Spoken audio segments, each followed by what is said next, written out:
chers collègues, alors je vous présente le travail concernant le cancer pancréatique. L'incidence de ce cancer devient de plus en plus, et malgré c'est un cancer considéré comme le pronostic le plus mauvais, 5 ans survie que 5% et 1 an survie de 20%. Alors, dans ce new building, juste en face de ce building, et c'est le bâtiment de chirurgie. Au 9e et au 10e étage, c'est le centre, le cancer pancréatique. Et maintenant, c'est le plus grand centre de cancer pancréatique de la Chine, 126 lits. Et chaque année, plus de 1000 interventions. Par exemple, l'année dernière, on a en total plus de 800, presque 900 interventions par an.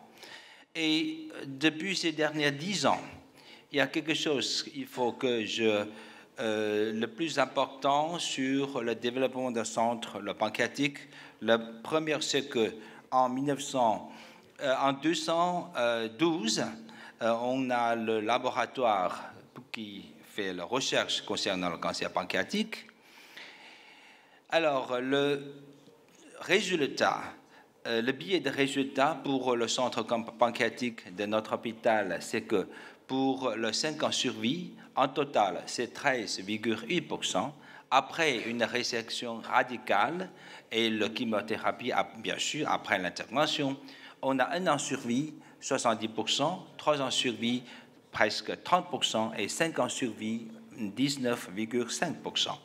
Ça, c'est les différents stages, les cancers pancréatiques, le stage 1, stage 2 jusqu'à stage 3. Stage 4, les 5 ans survie sont 27, 17, 0,97% de 5 ans survie. Le plus important, c'est que je suis très fidèle, c'est que pour le stage 4, avec le méta-hépatique, on a encore 2,2% de 5 ans survie. Ça, c'est une comparaison entre le 6 mois, non, c'est entre le 5 ans avant et 5 ans après. Alors, qu'est-ce qu'on fait pour prolonger la survie, le cancer pancréatique? Alors, notre travail, c'est autour de 3 sujets importants. Le premier, c'est que prolonger la survie pour le cancer pancréatique, c'est plutôt le travail clinique. Le second, c'est que le travail, l'intervention laparoscopique sous céléo ou bien la robotique, est-ce qu'on peut traiter le cancer pancréatique sur une façon de minimally invasive? Et le troisième, c'est que dans l'Institut de cancer pancréatique, qu'est-ce qu'on fait concernant les études, concernant les recherches essentielles? D'abord, pour prolonger la survie, ce n'est pas un boulot, ce n'est pas un travail facile, parce que le plusieurs facteurs qui influencent le pronostic, la survie de cancer pancréatique. La première chose, c'est qu'il faut diminuer les complications, la mortalité, morbidité, devient le minimum. Ce qu'on fait, c'est que pour tous les chirurgiens de cancer pancréatique, de chirurgie hépatique, un facteur qui influence l'indication, c'est que le fistule pancréatique. Pour le DPC, le duodéno-pancréatectomie céphalique, en global, le fistule pancréatique est 16%. Alors, on amélioré une méthode d'anastomose. C'est moi qui ai inventé ça, le Sense Whole Layer Tidally. Ça permet une contact très étroite avec le parenchyme de pancréas, avec l'intestin. Avec cette technique, on peut diminuer le fistule pancréatique de 16% jusqu'à 20,3%. Et avec cette technique, maintenant, dans le centre, on fait le DPC sans drainage après l'intervention. C'est le petit patient que j'ai opéré, 14 mois, DPC, sans drainage, durée d'hospitalisation, les 14 jours. Le second facteur, c'est que concernant le nodule lymphatique. Alors, ça, c'est le International Study Group of a Pancreatic Study. Ça, c'est le standard pour la résection des nodules lymphatiques. Le rouge, c'est le standard Mais le violet, c'est que ce n'est pas le standard. Mais on n'est pas tellement d'accord avec ça parce que le cancer pancréatique est très facile de métastase par les nodules lymphatiques. C'est pour ça qu'on fait 5 groupes de résection de nodules lymphatiques de plus. Et on a une survie, de courte survie, et qui est différente. Alors maintenant, il y a une RCT study qui est en train de faire dans le centre de cancer pancréatique. Alors, pas encore fini, mais les résultats initiaux nous encouragés pour le standard, pour l'extended. Alors maintenant, les deux groupes, les 36% et 25%. Alors, on voit pour les groupes de extended, on a à peu près 10% des nodules lymphatiques positifs, à peu près 10%. Alors, le troisième facteur, c'est concernant la tumeur qui entre le résécable et non résécable. Ça veut dire les tumeurs qui vont envahir les artères, le tronc cœliaque et artères mésentériques supérieures. Alors, le guide dit qu'il faut qu'on fasse la chimiothérapie d'abord et il faut essayer de downstaging la tumeur et puis après on fait réséquer. Mais ce n'est pas une méthode qui peut être promouvoir dans les patients chinois parce qu'après une chimiothérapie très forte, un très peu pourcentage des patients qui peuvent suivre par l'intervention. On fait d'emblée l'intervention. Alors, la résection est à peu près 78%. La résection radicale, un peu plus de 30%. Ça, c'est une façon, une méthode. On fait un peu différemment avec les autres centres. Le quatrième facteur, quatrième différence, c'est qu'on fait concernant les tumeurs avec le métahépatique. Alors maintenant, il y a très rare des centres qui font l'intervention d'emblée en deux places. On fait l'hépatectomie plus une pancréatectomie parce que le suivi est très mauvais. Mais on fait parce qu'on divise les patients en deux groupes avec une diffuse métastatique hépatique et les autres groupes, c'est qu'avec les métahépatiques, mais isolés, avec 2 ou 3 nodules métastatiques, après une hépatectomie, on peut réséquer macroscopiquement tous les tumeurs dans le foie. Alors, pour ce groupe, on peut avoir une survie acceptable, un an survie, 36%, 2 ans survie, 22%, et on a encore 3 ans survie pour cette groupe avec le métahépatique, le cancer adénocarcinome pour de pancréas, 3,3%. Ça, c'est le quatrième point d'innovation. Le cinquième point, c'est que depuis 2 ans, alors on fait tout, le gene sequencing et aussi le PDX mice model pour vérifier pour choisir les chimiothérapies et le target. Ça, c'est les 5 facteurs, 5, qu'est-ce qu'on a fait pour prolonger la survie. Le deuxième, c'est que concernant la minimally invasive, la chirurgie pancréatique. Alors, on a commencé par laparoscopique, mais maintenant, on a fait beaucoup de robotique, la pancréatectomie, plusieurs types, presque tous les types de chirurgie pancréatique sous robot. Maintenant, on a plus de 1000 cas de pancréatectomie sous robot. Et c'est ce premier article qui a publié de notre centre il y a 2 ans, le Surgery Endoscopy.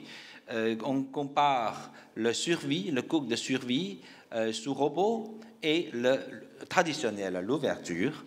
Et c'est comparable. Ça veut dire que pour les cancers pancréatiques de stage 1 et stage 2, on peut le faire sous robot. Et c'était moi le premier qui apporte au World Journal of Surgery, il y a 5 ans, une sorte de l'intervention. On réserve le duodénum, mais on réséquait la tête de pancréas, ça veut dire la big surgery, B-I-G-A, big surgery.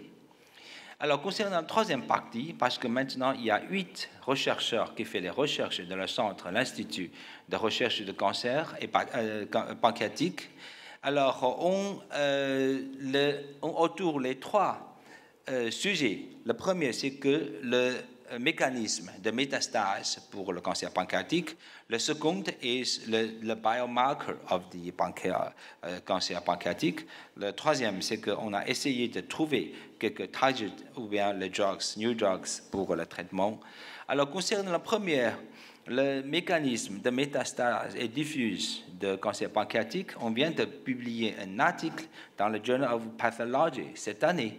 Alors, on analyse le cancer pancréatique de type mixte, non seulement l'adénocarcinome. Alors, c'est un peu intéressant, c'est que ce n'est pas comme le cancer hépatique, le type mixte, cholangiocarcinome et carcinome hépatocellulaire. C'est deux différentes cellules, deux origines. Mais pour le cancer pancréatique de type mixte, c'est d'origine de même cellule et diffuse et développe vers deux orientations. Alors, c'est une professeure aux États-Unis.